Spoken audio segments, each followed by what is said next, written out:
প্ৰাণৰ কাতৰ তোমাৰ চৰণ যাতনা যি যত আমাৰ জীৱন অকালৰ আঘাতে ঘূণীয়া কৰিলে কৃপা কৰা প্ৰভু শৰণে ললো আমি কৰোণাময়ী তুমি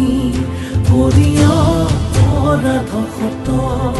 গাই হৰি নাম জন শৰণে ললো আমি কৰোণাময়ী তুমি কৰিয় অপৰাধ ক্ষত গাই হৰি নাম জন